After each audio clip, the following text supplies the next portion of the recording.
बैठ बैठ, रो मत, मैं हूं ना।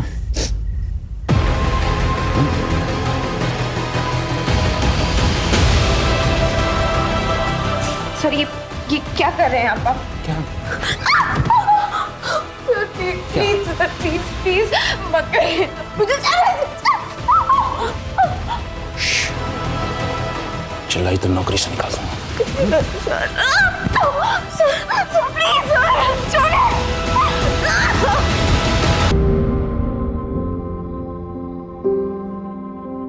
मंजू, ये कितना गीला पोछा लगा रही है? लादी कब सूखेगी? 50 बार समझा चुकी हूँ।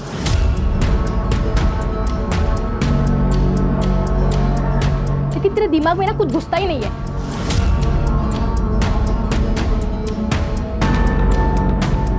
यूजलेस।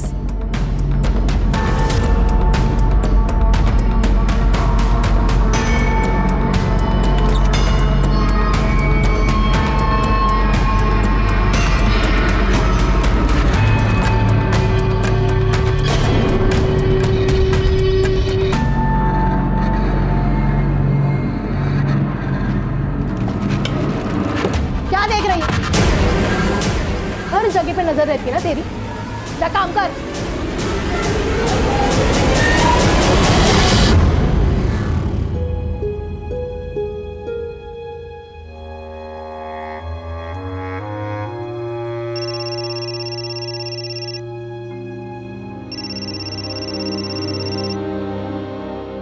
किशोर, ताई का फोन है।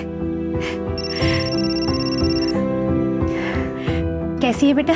मैं ठीक हूँ आई। पैसे मिल गए थे ना? एकदम सही समय पर।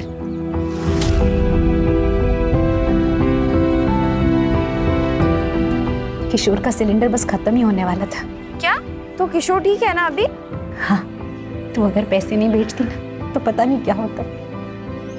ओह आई। बेटा ये ले, किशोर से बात कर।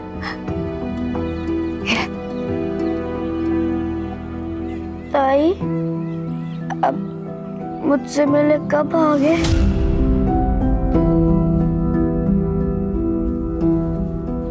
जल्दी आ जाऊंगी। तू ठीक हो जा, फिर मैं तुझे हवाई जहाज में ले चलूंगी। प्रॉमिस? प्रॉमिस। आई, मैं बाद में बात करती हूँ। हाँ, मुझे लेट हो रहा है।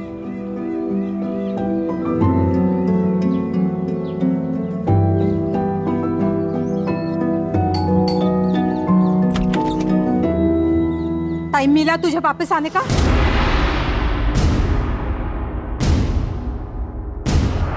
सॉरी भाभी, को थोड़ा लेट हो गया। सॉरी भाभी, इतना लेट आई है, अभी घाई घाई में काम करेगी। नहीं भाभी, आप टेंशन मत लीजिए, मैं अच्छे से काम करूंगी। घाई घाई के चक्कर में ना कहीं गंदगी नहीं रह जाए। और हाँ, वो मीता के घर जाके आई या जाना बाकी है? नहीं भाभी, बाकी है। अभी तो मैं शिल्पा भाभी के घर से आ रही हूँ। सुन, तुझे ना पैसों की जरूरत थी, इसलिए वो शिल्पा के घर में काम करने बोला था। वो तेरा पार्ट टाइम है, ये फुल टाइम है। लेकिन तुझे मेरे घर के काम की और मीता के घर के काम की बिल्कुल चिंता नहीं है। बेटा ये घाई घाई में काम करती है।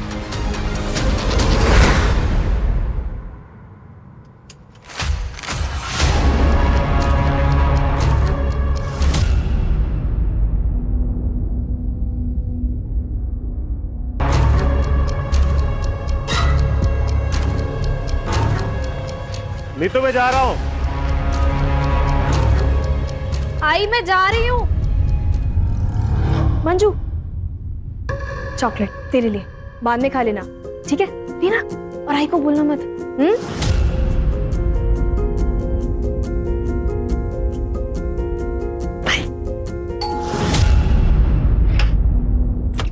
अरे मंजू, तू आ गई? अच्छा। जी भाभी।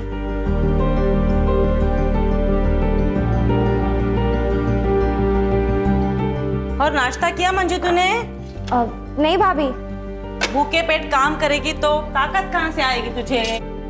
चलो, मैंने पोहे बनाए, जल्दी जल्दी पोहे खा लो। अरे नहीं भाभी, रहने दीजिए, वैसे भी आज बहुत काम है। अरे खा लो। नहीं भाभी, मैं कह रही हूँ ना। चलो रख दो वो काम वहाँ पे। अरे नहीं भाभी, तू बैठ जा। अभी झाड़ू फिर भाभी के नहीं, बाद में करते हैं ना काम। तू बैठ जा, बैठ जा। चलो पोहे खा ले, ठीक है? मैं आती हूँ।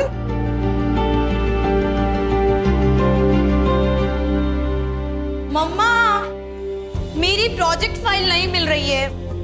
आपने देखी क्या? दीदी एक मिनट, मैं ढूंढ देती हूँ। You eat, sweetheart. I'll find it.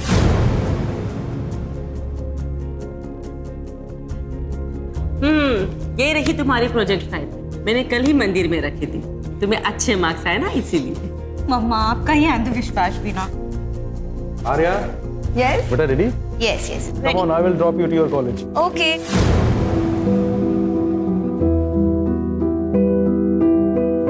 Bye, मम्मा। बाय बेटा। Bye, bye, Manju.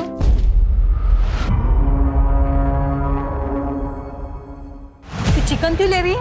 वो मैं जब बना रही थी तो आपने इसे साइड में रखा था तो मुझे लगा मिले होगा। तू कोई महारानी है क्या कि तेरे लिए मैं अलग से निकाल के रखूंगी? ये हमारे कुत्ते के लिए। तेरा खाना इधर है, ये ले, गरम कर ले इसे। ये छोले तो मैंने पिछले हफ्ते बनाए थे ना, तो क्या हुआ? खाना फेंक दूं? खा ले चुपचाप। एक हफ्ते का पुराना खाना और तुमने खा लिया मंजू?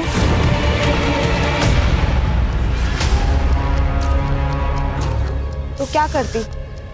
भूख लगी थी तो खा लिया। ये लोग ना बाइयों के साथ ऐसे ही बर्ताव करते। नीता भाभी, देविका, आर्या, नवीन सर, ये सब बच्चे, लेकिन बाकी सब तो हैवान है, हैवान।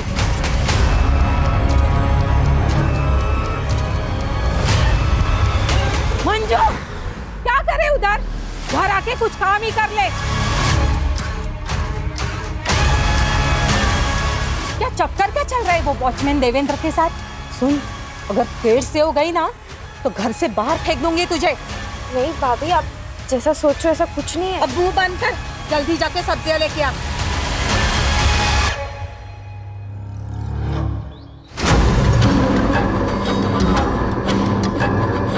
देखो दत्तू, तुम मेरा रास्ता छोड़ दो, ठीक है? ए, ज्यादा नाटक मत कर। अभी धाड़ियों में लेके जाऊंगा और अपनी मनमानी करूंगा, समझी क्या?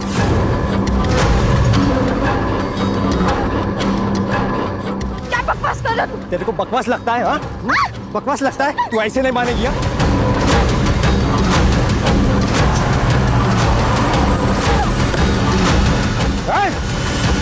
छोड़ दे।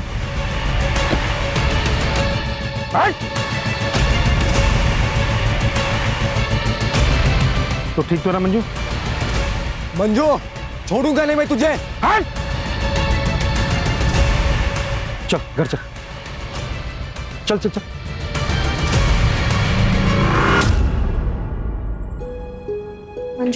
मंजू ऐसे मत रो, हिम्मत से काम लो। अच्छा हुआ बाई चांस नवीन वहाँ पे पहुँच गए थे, वरना पता नहीं वो गुंडा उसके साथ क्या करता। इतनी सारी मेड्स है जो काम करने बाहर जाती है, उन्हें तो कोई नहीं छेड़ता। सारे आशिक इसके ही पीछे लगे पड़े। तू नहीं उकसाया होगा ना उसे? यार बस करो ना। बस सारी गलती मेरी ही दिखती तुम्हें। मंजू एक काम कर, तू उठ, अंदर जाके आराम कर। हाँ आराम कर जाके, सारे काम मैं करने बैठी हूँ इधर।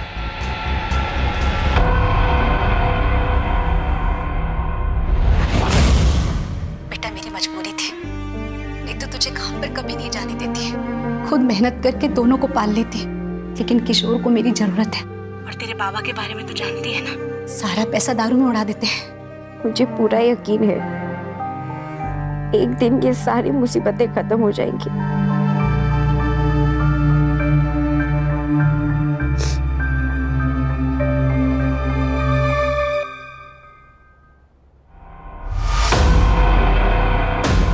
तूने अभी बेडरूम साफ किया ना? हाँ दीदी, मैंने अच्छे से साफ किया है। हाँ, और कबर्ड भी। तेरी नजर थी ना पैसों पे, पूरे 5,000 रुपए गायब हुए। कहाँ पे गए पैसे? नहीं दीदी, मुझे इस बारे में कुछ नहीं पता है। पैसे कहाँ पे? बता मुझे नहीं पता। दीदी आराम से पहले आप शांत हो जाइए। मैं क्या कह रहा हूँ, आप एक बार फिर से चेक कर लीजिए, क्योंकि मुझे नहीं लगता कि मंजू ने ऐसा कुछ किया होगा। नहीं सत्यम, मुझे पूरा यकीन है कि ये इसी का किया धरा है। नहीं दीदी, मुझे सच में नहीं पता। नहीं पता? तुम्हारी पर्स कहाँ पे? एक मिनट भैया, मैंने सच में नहीं लिए पैसे। अभी पता चल दीदी, मैंने नहीं लिए। मैंने ये क्या है? सत्यम, पुलिस को फोन लगाओ। दीदी, पुलिस नहीं, माफ कर दीजिए दीदी, मुझे पैसों की जरूरत, मैं चोर रही हूँ। ये सब नौटंकी ना मेरे सामने नहीं चलेगी, समझी? दीदी मैं क्या कह रहा हूँ, वैसे भी पहली बार गलती की है इसने, तो मैं सोच रहा हूँ कि इसे इस बार वार्निंग देकर छोड़ देते हैं। लेकिन ये पहली और आखिरी वार्निंग है।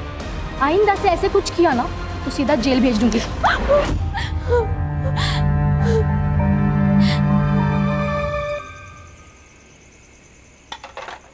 मंजू क्या कर रही है? चल चलते। अरे लेकिन कहाँ? अरे यार मम्मा पापा देविका के पेरेंट्स के साथ बाहर गए, हम भी कहीं चल के पार्टी करते हैं ना। लेकिन दीदी हम जा कहाँ रहे हैं बताइए तो। अरे तुम बैठो, हम लॉन्ग ड्राइव पे जा रहे हैं। सिट।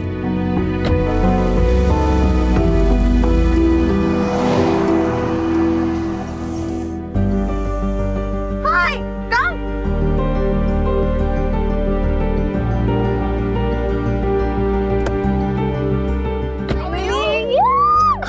कैसी है? I am good. अरे इसी में नहीं आई? हाँ यार चलो फिर मजा आने वाला है। चले मंजू चलो।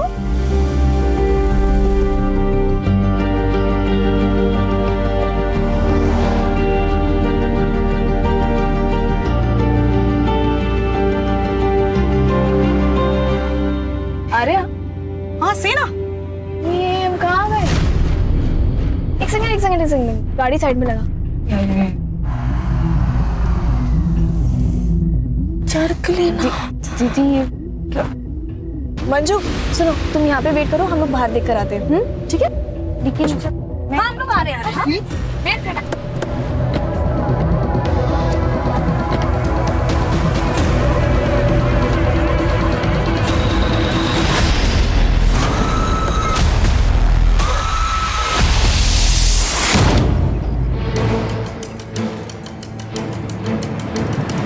अरे तू अब तक मीता के घर काम करने गई नहीं? मैं अब वहाँ काम नहीं करती भाभी। मैंने आप पास ही में दूसरा छुट्टा काम ले लिया है। हैं? ऐसा क्यों? वहाँ काम बहुत होता है ना भाभी, इसलिए।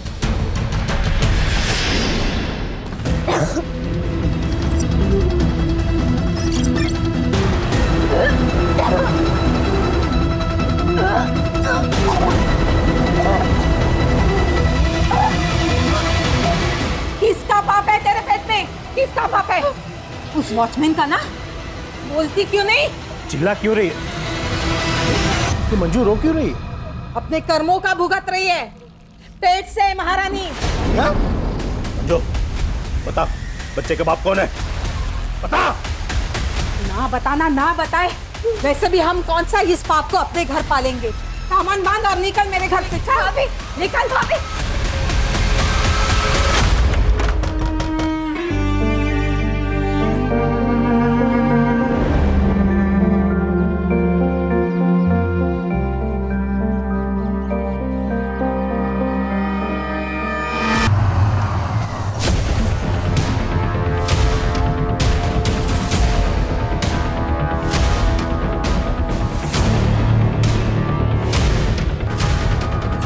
चेहरे की फोटो खींच के सारे महाराष्ट्र के पुलिस स्टेशन में सर्कुलेट कर दो और बॉडी को पोस्टमार्टम के लिए भेज दो। ओके सर, बॉडी आइडेंटिफाई हो गई है। मंजू काले नाम है, उम्र 17 साल। सर कुछ दिन पहले हिंजेवड़ी पुलिस स्टेशन में उसने एक कंप्लेंट भी लिखवाई। सर मंजू घर में काम करने वाली बाई थी। सर उसने शिल्पा माथुर और उसके भाई सत्यम राठी के खिलाफ कंप्लेंट की थी कि वो उनको सैलरी नहीं दे रहे। और उनका क्या कहना है? सर शिल्पा का ये कहना है कि मंजू ने उनके घर पे चोरी की थी। मंजू को उन्होंने रंगे हाथों पकड़ा भी था, इसलिए उसको बाद में नौकरी से निकाल दिया। ठीक है, ओके सर। सिर्फ शिल्पा और उसके भाई को बुला लो। सर चोर थी वो। पहली बार मैंने उसे रंगे हाथों पकड़ा था। 5,000 रुपए निकले थे उसके पर्स से, लेकिन तब मैंने उसे वार्निंग देके छोड़ दिया। लेकिन कुछ दिनों बाद फिर से मैंने उसे 3,000 रुपए के साथ रंगे हाथों पकड़ा। फिर मैंने डिसाइड कर लिया कि उसे नौकरी से निकलना होगा। उस पर तरस खा के मैंने काम पे रखा था। 1 नंबर की कामचोर थी वो, काम पे कम और घर के बाकी सामानों पे ज़्यादा नज़र थी उसकी। और तो और सर थोड़ी मूडी भी थी। इन लोगों को बस मुफ्त का पैसा चाहिए होता है। वैसे तो मंजू मेनली नवीन और बलराज के घर पे काम करती थी, पर उसे पैसों की बहुत ज़रूरत थी, इसलिए मैंने उसे पार्ट टाइम जॉब पे रख दिया था। पर मुझे क्या पता था कि वो हमारे घर पे ही चोरी करेगी। गणेश भाई सर, मंजू जहाँ जहाँ काम करती थी ना, वहाँ के एड्रेस जरा लिखवा दीजिए।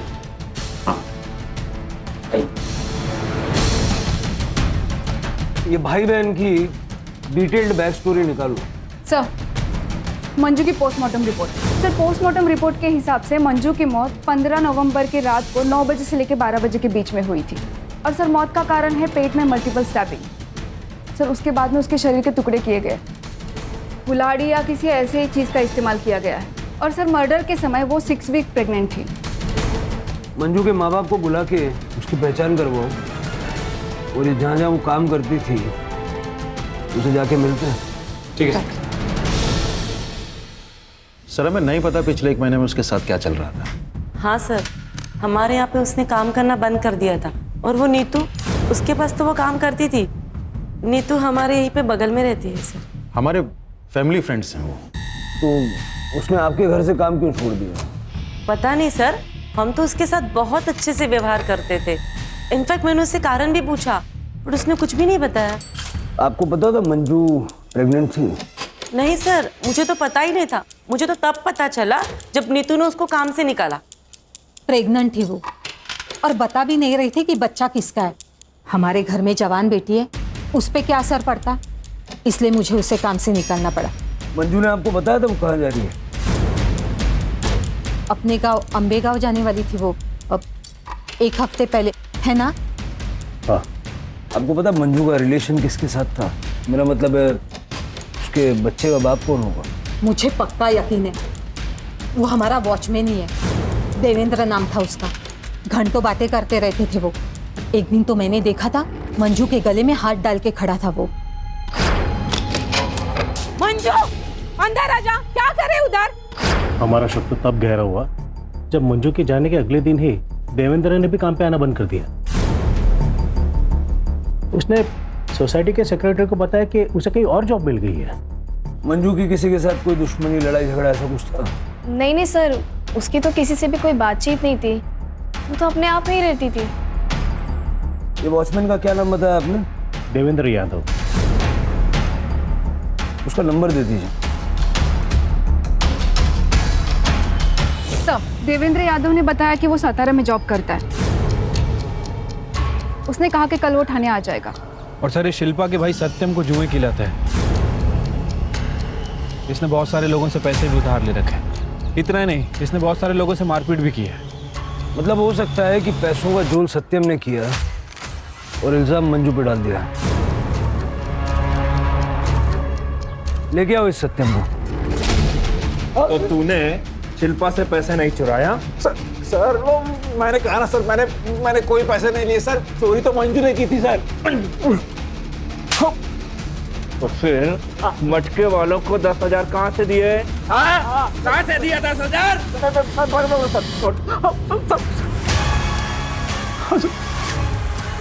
मैं दीदी के कबड़ से छोटी छोटी अमाउंट लिया करता था सर, ताकि दीदी कभी नोटिस ना कर पाए। एक दिन मंजू ने मुझे ऐसा करते हुए देख लिया सर।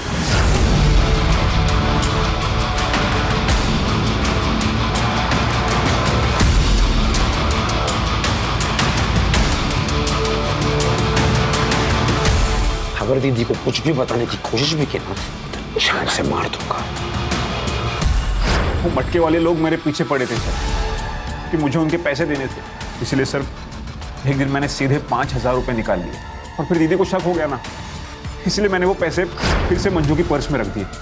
और फिर दीदी को मंजू की पर्स से वो पैसे मिल गए सर। फिर भी मैंने दीदी से कहा था सर, मंजू को एक और मौका देने के लिए। बोला बनता है। इसका डीएनए सैंपल लो, और शहर से बाहर जाना नहीं, अच्छे बच्चे की तरह घर में रहना। चल इसका सीडीआर और लोकेशन निकलवा। देखो 15 नवंबर की रात को था। सर, मंजू के घर वाले आए, उन्होंने बॉडी आइडेंटिफाई कर ली। मंजू हमारी पहली और आखिरी उम्मीद थी साहब, तो वो भी चली गई। हमारी बच्ची कभी घर पहुंची ही नहीं। आपको पता है आपकी बेटी 6 वीक से प्रेग्नेंट थी? या उस बच्चे का बाप कौन था? क्योंकि नवीन और बलराज की फैमिली का कहना है कि मंजू को भी नहीं पता था कि उस बच्चे का बाप कौन था। झूठे है सबके सब। मंजू को मालूम था, तभी तो उसे सुनसान जगह ले जाकर तमंचा दिखाकर उसका बलात्कार करवाया गया। मेरी बच्ची की जिंदगी को बर्बाद कर दिया। आपको यकीन है कि ऐसा ही हुआ था? कैसी बात कर रहे हैं साहब? और आप खुद भी सोचिए ना साहब, कोई भी माँ बाप अपनी बच्ची के बारे में जानबूझकर ऐसी बात करेगा? साहब, हम दोनों वहां बात करने भी गए थे उनसे, जब मंजू ने हमें बताया। बहुत हो गया, झूठा इल्जाम मत लगाना हमारे ऊपर। और हमारी बच्ची झूठ क्यों बोलेगी? हम लोग का साथ देने के बजाय तुम लोग हमें झूठा बोलते हो। लेकिन हम ऐसा क्यों करेंगे? Rape on gun point? Manju झूठ मत बोल, टेल देम ट्रूथ। गलत सकते ये दोनों ने मेरे साथ गलत किया। अरे किया होगा तभी तो बोल रही है ना। उन दोनों लड़कियों ने अपनी गलती मानने से इनकार कर दिया और उनके घर वालों ने मामले को रफा दफा करने के लिए मंजू को हर महीने 25,000 देने का वादा किया। आई बाबा, मुझे घर ले चलो ना, मुझे यहाँ काम नहीं करना है। हम जाके पुलिस कंप्लेन कर देते हैं ना। तूने सुना नहीं क्या कहा उन्होंने? 25,000 रुपए महीना। किशोर को ठीक करना है या नहीं? बेटा बाबा एकदम ठीक कह रहे हैं, मैं तुझे घर ले जाती, लेकिन अगर किशोर को ठीक करना है ना तो तुझे काम करना पड़ेगा। मजबूरी है हमारी। मान जा। वो आखिरी बार था जब मैंने अपनी बच्ची को गले से लगाया था, और दत्तू तो उसे पहले से ही परेशान कर रहा था। ये दत्तू कौन है? एक आवारा लड़का ऐसा है उसी एरिया का, जो जब भी घर से बाहर निकलती थी उसे छेड़ता था। एक बार तो नवीन साहब ने भी बचाया। तो आपने पुलिस कंप्लेंट नहीं की? मंजू करना चाहती थी शायद, लेकिन बदनामी के डर से मैंने उसे रोक दिया कि कहीं काम न चला जाए। जब पता नहीं मंजू चली गई, अब हमारा क्या होगा? मेरे को तो डर है शायद कि मेरा किशोर भी मेरे को छोड़ के चला जाए। बिलीव मी सर, मंजू बहुत हार्ड वर्किंग थी, उसके लिए बुरा लगता था, इसलिए मैं और देविका उसे घुमाने लेके गए थे ताकि उसे अच्छा लगे। फैक्ट सर, वो तो हमारे साथ एंजॉय भी बहुत कर रही थी सर। उसके बाद देखा कि हम लोग रास्ता भटक गए, फिर हम किसी से रास्ता पूछने के लिए भी उतरे। सामने एक छोटा सा स्टॉल था, फिर खाने पीने के लिए हम लोग सामान लेकर आए। देखा मंजू बहुत रो रही है और उसने कहा कि उसके साथ किसी लड़के ने ज़बरदस्ती करने की कोशिश की, और पता नहीं सर वो हमें ब्लेम करने लगी, और ये बोल के कि हमने गन पॉइंट पे रख के उसका रेप करवाया, जबकि सर उस वक्त हम वहाँ थे भी नहीं। एक्जैक्टली सर, और पूरे रास्ते हम उससे पूछते रहे कि कौन था, किसने किया, पर सर वो हमें ब्लेम किए जा रही थी। और तो और सर, घर जाने के बाद तो बहुत बड़ा बवाल हुआ। हमारे पेरेंट्स हमसे ही झगड़ने लगे और हम पे ब्लेम करने लगे। सर उस दिन बहुत गर्मा गर्म, इसलिए हम लोगों ने डिसाइड किया कि हम मंजू की सैलरी डबल कर दें, ताकि हमारे परिवार और हमारी बच्चियों को कोई प्रॉब्लम हो। सर तब जाके उसके पेरेंट्स माने। सर उनका तो पूरा प्लान था हमसे पैसे ऐंठने का। वो उनका बेटा पता नहीं बीमार है भी या नहीं, पूरा खानदान झूठा है सर। सर आपको क्या लगता है, क्या सच है? देखो, इस वक्त कौन सच बोल रहा है कौन झूठ बोल रहा है ये बता पाना मुश्किल है। इस सारे परिवारों की छोटी से छोटी डिटेल निकल। ये ठाकुर और विर्क फैमिली के बारे में कुछ बता सकती हो? हाँ मैडम, ये हर फंक्शन में तो ये लोग सबसे अच्छे से बात करते हैं, लेकिन नीतू और मीता बहुत अच्छे दोस्त भी हैं। जैसे उनके पति की आपस में दोनों की दोस्ती है, और हाँ वो दोनों आपस में बिजनेस पार्टनर भी हैं मैडम। मीता थोड़ा सा खराब बोलती है लेकिन सबसे सही रहती है, लेकिन वो जो नीतू है ना, वो ना थोड़ी नकचड़ी है मैडम। पता नहीं कहाँ की महारानी समझती है अपने आप को। नवीन तो एकदम अच्छा आदमी है सर, क्या कम बोलता है लेकिन एकदम फ्रैंक और ओपन माइंडेड है सर। और वो बलराज, वो तो एकदम का लेक्चर है सर।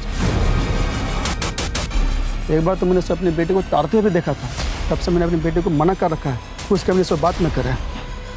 मैम मैं बस हाय हेलो करती हूँ आर्या और देविका से, उससे ज़्यादा मेरी कोई दोस्ती नहीं है, लेकिन वो दोनों हमेशा साथ रहती है। और मैंने सुना है कि वो दोनों साथ में पार्टी करती है और ड्रग्स भी लेती है। आ गए आप लोग। किशोर को मैंने खाना खिलाने की बहुत कोशिश की, जरा सा ही खाया उसने, आप खिला देना। ठीक है।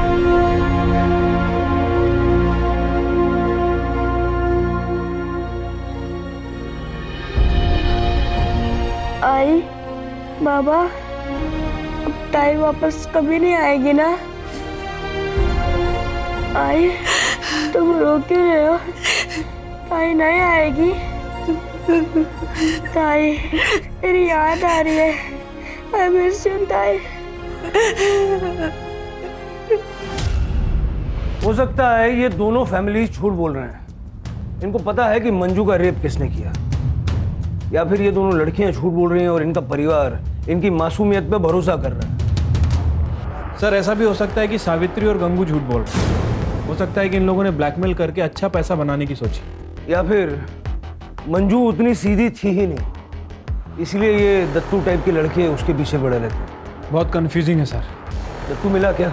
सर अभी तक नहीं। वो और उसकी बहन योगिता दोनों अंडरग्राउंड है। सर पता चला है कि योगिता से पहले वो विर्क और ठाकुर फैमिली में काम करती थी, लेकिन सर बीमारी के कारण वो काफ़ी छुट्टियां ले रही थी, इसलिए उन्होंने योगिता को हटा के मंजू को परमानेंट काम पे रख लिया था।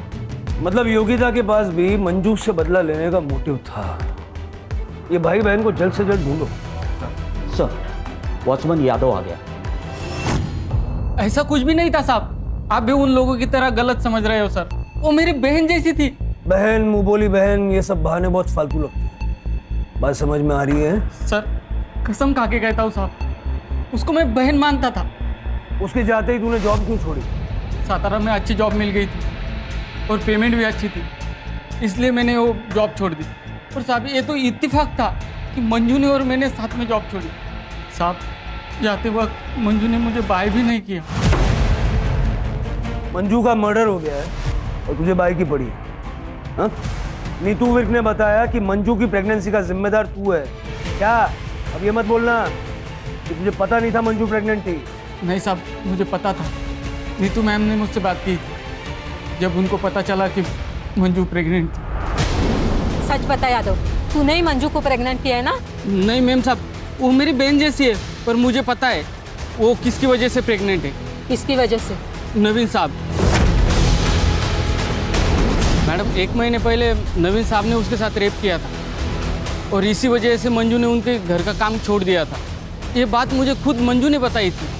भाई यादव, मानना पड़ेगा, कहानियाँ बहुत अच्छी सुनाता है, लेकिन पुलिस के आगे कहानी सुनाने पे तालियां नहीं तमाचे मिलते हैं। कसम खा के कहता हूँ साहब, मुझे ये बात मंजू ने बताई थी। मुझे मंजू पे पूरा भरोसा था। वो बहुत खुददार और प्यारी लड़की थी साहब। वो अपने परिवार के लिए दिन रात काम करती थी। उसको अच्छी जिंदगी मिलनी चाहिए थी साहब, उसके खुली को मत छोड़ना। याचा DNA सॅम्पल घेऊन मग याला पाठवा जा। तो यादव सच बोल रहा है ना, या झूठ? देवेंद्र ने मुझे बताया था कि नवीन ने मंजू का रेप किया था। मैंने ये बात मीता को भी बताई थी और बाद में मेरे हस्बैंड ने भी मुझे कंफर्म किया था। मतलब तुम भी ये बात पहले से जानते थे? जी सर, नवीन ने 1 महीने पहले ही मुझे बताया था। जिस रात मंजू ने लड़कियों पे इल्ज़ाम लगाया कि गन पॉइंट पे उसका रेप करवाया गया। क्या तूने मंजू का रेप किया? हाँ यार, कल रात को मैं लेट घर पहुंचा तो मैंने थोड़ी सी ड्रिंक भी कर रखी थी। मंजू ने जब मुझे बताया कि किसी ने गन पॉइंट पे उसका रेप किया तो यार मैं अपने ऊपर कंट्रोल नहीं कर पाया। मैं आउट ऑफ कंट्रोल हो गया था। और सच बताऊं तो मुझे उसके ऊपर गुस्सा भी था यार। उसने बेवजह हमारी बच्चियों को इसमें घसीटा है। मैं तो सिर्फ कंसोल करने की कोशिश कर रहा था यार। बस बैठ, रो मत, मैं हूं ना।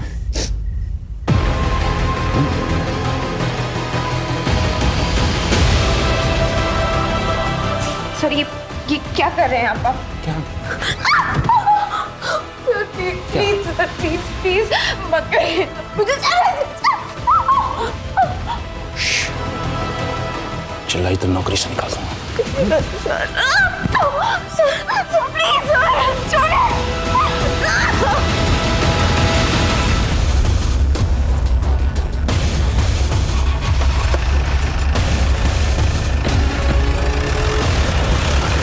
पता है, किसी के चेहरे पे तो जाना ही नहीं चाहिए। किसे पता था कि नवीन एक रेपिस्ट होगा? सर, दत्तू और उसकी बहन योगिता मिल गए हैं।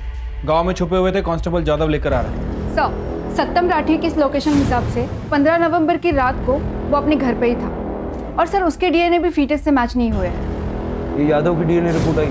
सर वो अभी तक आए नहीं है और नवीन की डीएनए रिपोर्ट भी पेंडिंग है। फीटस का डीएनए से मैच होना बहुत इंपॉर्टेंट है नवीन से। हमें पता चला कि तुझे मंजू से प्रॉब्लम थी क्योंकि तेरे सारे काम वो ले रही थी और इसीलिए तूने उसका मर्डर कर दिया। नहीं, मैंने ऐसा कुछ नहीं किया। और तू हीरो, तूने मंजू का रेप किया ना? अपनी दीदी का रास्ता साफ करने के लिए उसका मर्डर कर दिया, बोल वरना। नहीं साहब, वो सब तो मैं ड्रामा कर रहा था उसको डराने के लिए। रेप किया, मैं तो उसको जिंदा जलाने के लिए बोलता था। तू मुझे जलाना चाहता है ना, मेरा रेप करना चाहता है ना, तो ठीक है, एक काम कर, तू ना मुझे मार ही दे, पर तू मुझसे एक वादा कर कि मेरे मरने के बाद तू मेरे भाई का, उसके इलाज का और मेरे आई बाबा के 2 वक्त के रोटी का इंतजाम करेगा। क्योंकि अगर मैं नहीं रही ना तो मेरे पीछे उनके देखभाल के लिए कोई नहीं है। बोल, करेगा तू ये सब? हाँ, मुझे मंजू से प्यार हो गया था। मैं 1-2 बार उसको मिलने के लिए गया था। मैं तुझे बहुत चाहता हूँ। शादी बनाएगी तू मेरे साथ? तुम मेरे बारे में कुछ जानते नहीं हो तो फिर नहीं पता मेरे साथ क्या हुआ है। बहुत गलत हुआ है मेरे साथ। मुझे जानना भी नहीं है। वो जो उस दिन कार में जो हुआ था उसे भूल जा। क्या? तुम्हें कैसे पता कि उस दिन मेरे साथ? हाँ, ये जो मंजू ने इल्जाम लगाया था कि गन पॉइंट पे किसी ने उसका रेप किया, ये बात सच है? हाँ साहब, जिसने उसका रेप किया था वो ड्रग बेचता है। अच्छे से जानता है अपन उसको, दोस्त है मेरा। मैंने एक बार उसको मंजू के बारे में मेरे मन की फीलिंग्स को बताया था और उसको मैंने मंजू का फोटो भी दिखाया था। तब वो थोड़ा अलग ही बिहेव करने लगा। वो मेरे को बोला कि मैं मंजू के बारे में एक बार सोच लूं, क्योंकि उसको गन पॉइंट पे मंजू के साथ रेप करने के लिए फोर्स किया गया था। साहब, ये सुनकर मैं तो सदमे में चला गया। मैंने उसको पूछा, पर उसने नहीं बताया कि किसने उसको फोर्स किया। बोला कि वो कस्टमर था। कहाँ मिलेगा ये गोपी?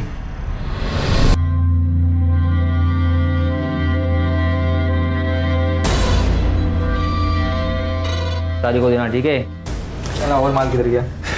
क्या रे गोपी, चल तेरे से कुछ बात करने का है। कौन है रे तू, और क्या बात करना है तेरे को? वो गन पॉइंट वाला मर्डर केस है ना, उसके बारे में। साहब, आर्या और देविका सिर्फ लेस्बियन नहीं बल्कि 1 नंबर की नशेड़ी भी थी। बहुत एडजस्ट किया उन दोनों के वास्ते। अमाउंट बहुत ज़्यादा हो गया था। मैंने बोला पहले का अमाउंट क्लियर करो फिर माल मिलेगा। फिर साहब वो लोग ने 1 महीने पहले एक सुनसान जगह पे बुलाए थे साहब।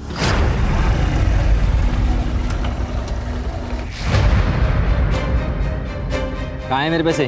गाड़ी में।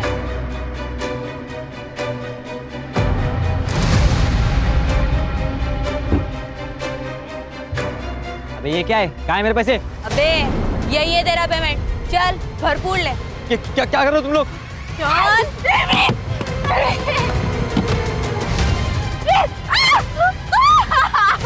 अबे चल मजे कर। नहीं प्लीज दीदी, दीदी प्लीज आने दो, प्लीज आने दो।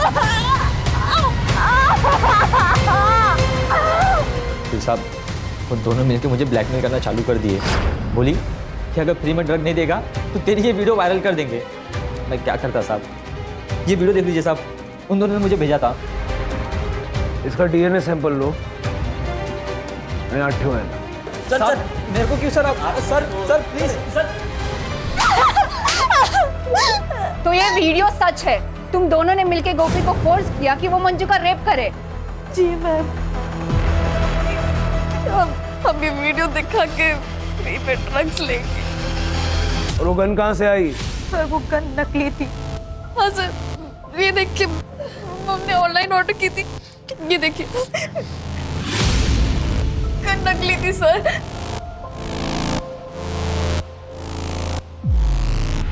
और इसके बारे में क्या कहना है?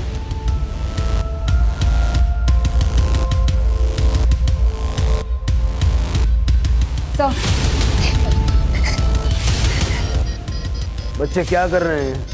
कभी जानने की कोशिश की आपने? सारे माँ बाप को लगता है कि हमारे बच्चे बहुत अच्छे हैं, बहुत सीधे हैं, लेकिन बच्चों की हरकतों पे नजर रखने की जिम्मेदारी भी माँ बाप की होती है। क्यों चला तू किन्ना? चलो।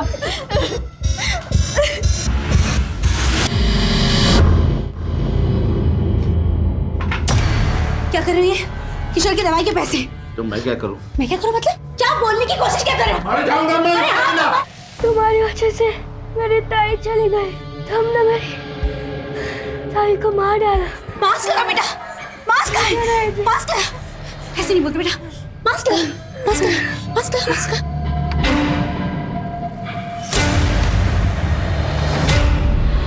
सर अभी तक जितने भी डीएनए सैंपल लिए किसी के भी सैंपल फीटस से मैच नहीं हो रहे। यादव, गोपी, दत्तू, यहाँ तक कि नवीन के भी सैंपल मैच नहीं हुए। तो बच्चा किसका था और मंजू को किसने और क्यों मारा?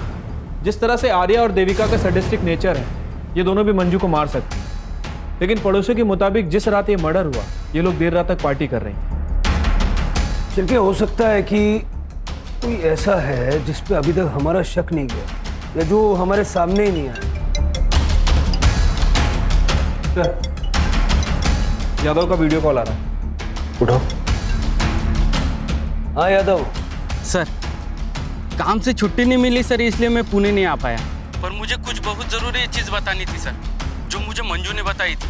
वो कार में जो रेप हुआ था ना, उसके पहले वो कुछ दिन के लिए अपने गांव गई थी और वापस आने के बाद वो अपनी माँ से बात कर रही थी, तब मैंने सुना था। आई, तू आत्महत्या करने के बारे में सोच भी कैसे सकती है? अच्छा हुआ बाबा वहाँ समय पर आ गए और तुझे वो पेस्टिसाइड पीने से रोक लिया। तुझे पता भी है तेरे बाद किशोर का क्या होगा, कौन देखभाल करेगा उसकी? तू दोबारा ऐसा कदम नहीं उठाएगी। चल फोन ठेवते। मंजू क्या हुआ? तेरी आई अपनी जान क्यों लेना चाहती है? क्योंकि मेरे साथ जो हुआ है, उन्हें ऐसा लगता है कि उन सबकी जिम्मेदार वो है। क्या हुआ है तेरे साथ? मंजू अब घर चलेगी महारानी। तुम्हें अंदाजा है सावित्री ने अपने आप को खत्म करने की कोशिश क्यों की? नहीं सर, इस बारे में हमारे बीच में कोई बात नहीं हुई सर, और मैं भूल भी गया था सर। ठीक है, thanks Yadav. Yes sir. Ambe गाँव चलने की तैयारी करो सिर पे। चल। कंकु मेरा दूसरा पति है सर। 12 साल पहले नदी में डूबने की वजह से मंजू के बाबा की मौत हो गई थी। मंजू 5 साल की थी। 1 साल बाद मैंने कंकु से दूसरी शादी की, क्योंकि वो मंजू को अपनाने के लिए तैयार था। लेकिन 1 नंबर का बेवड़ा निकला कमीना। दारू और सेक्स के अलावा उसे और कुछ सोचता ही नहीं। किशोर के बाद ऑपरेशन करा लिया क्योंकि मुझे दूसरा बच्चा नहीं चाहिए था। 1 महीने पहले मंजू हमसे मिलने आई थी। मैं बाजार गई थी कुछ सामान लेने। जब लौटी तो देखा मंजू! मंजू! मंजू! मैं उसे संभाल नहीं पाई और अगले दिन वो काम पे चली गई। अब पति के खिलाफ पुलिस में रिपोर्ट तो नहीं कर सकती थी ना। फिर मुझे लगा कि मैंने अपनी बच्ची को धोखा दिया, इसलिए मैं जीना नहीं चाहती थी। लेकिन गंगू ने मुझे बचा लिया।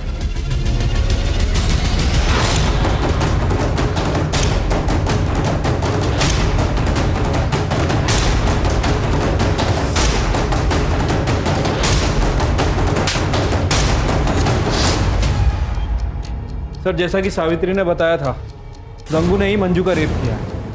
सर फीटस डीएनए के लिए भेज दिया है। सर 15 नवंबर का सीसीटीवी फुटेज मिल गया है। तालाब पे जाने वाले रोड का सीसीटीवी फुटेज। सर 15 तारीख की शाम को 5 बजे के आसपास नवीन की गाड़ी यहाँ से गुजरी है। लेकिन नवीन ने तो कहा था कि उसकी गाड़ी बलराज लेके गया था खंडाला बिजनेस मीटिंग के लिए और रात को लौटा था। नहीं सर, वो झूठ बोल रहा है। ये देखिए दूसरे कैमरे के सीसीटीवी फुटेज। लेके आओ दोनों को।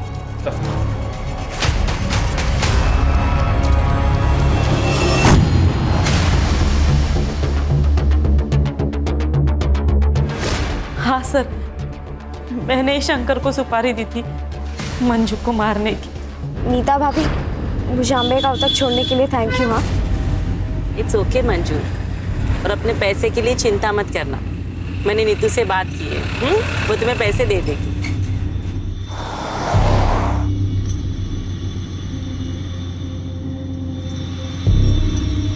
ये हम कहाँ जा रहे हैं? कि मेरे गांव का रास्ता तो नहीं, हम कहाँ जा रहे हैं?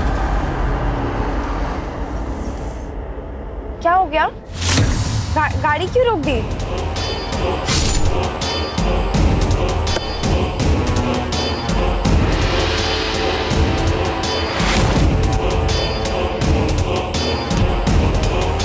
सर मुझे डर लग रहा था कि उसकी प्रेगनेंसी की बात कहीं बाहर ना आ जाए।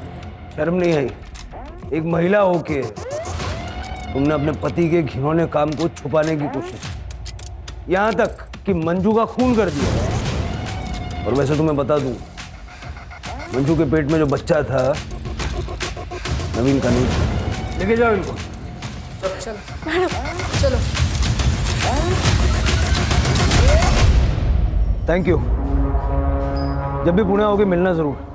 ख्याल रखना। सर गंगू का डीएनए फीटस से मैच हो गया है, जैसा कि देवेंद्र को प्रॉमिस किया था। मंजू को इंसाफ दिला दिया सर। सर वो किशोर काले, मंजू का भाई, उसकी डेथ हो गई। सर जब से हम अंबे गांव से वापस आए तब से उसने ऑक्सीजन सप्लाई और दवाई लेने से मना कर दिया था। संभालो अपने आप को। सर अगर ये सो कॉल्ड पढ़े लिखे लोग मंजू को जिंदा रहने देते तो कम से कम किशोर तो जिंदा होता। फिर हमारी सर्विस में इमोशन का कोई काम नहीं। वैसे तो तुम काम ही नहीं कर पाएंगे। अब यही प्रार्थना करो कि वो दोनों भाई बहन जहाँ कहीं भी हों खुश हों।